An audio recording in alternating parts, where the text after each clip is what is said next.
Forex-ийн одоо зах зээлийн тогтолцоо бол decentralized market буюу ерөөсөө тийм ганцхан төвөөс хараат тийм арилжаа ерөөсөө явагддаггүй. Энэ юу гэсэн үг юм бэ гэхээр одоо банкуд, хөрөнгийн биржүүд, брокерүүд гэх мэтчлэн маш олон ийм бит байгууллага төвүүдээр энэ Forex-ийн арилжаа нь бол дамжин өнгөрч идэг учраас тодорхой одоо ганцхан төв байгууллагаас тогтоосон үн ханш гэсэн юм бол ерөөсөө байдаггүй. Тэгэхээр энэ нь бас Forex зах зээлийн хамгийн одоо сайн давуу талуудын нэг болж өгч идэг.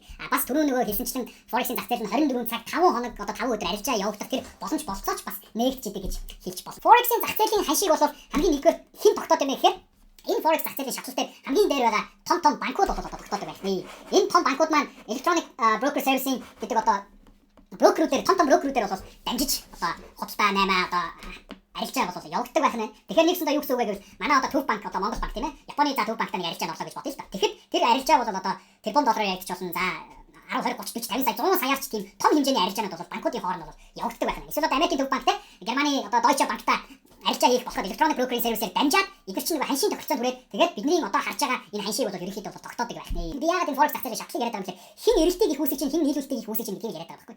Major банк одоо хамгийн нэгдүгээр байгаа том банкуудын шийдвэр бол зах зээл дээр бол маш хүчтэй нөлөө үзүүлнэ. Жишээ нь Америкийн Төв банк бодлогын хүүгээ өсгөхөд тэ долларын ханшид бол шууд нөлөө үзүүлнэ. Европын холбооны Төв банк одоо эдийн засгаа хэлэх гээд зах зээл рүү маш их евро одоо шахаад эхлэх юм бол шууд евроны ханшид нөлөө үзүүлнэ. Тэгэхээр бидний нөгөө арилжаанд чинь бас эдний гаргаж байгаа шийдвэр болон эдний одоо хийж байгаа арилжаа бол маш чухал нөлөө үзүүлдэг байх нь.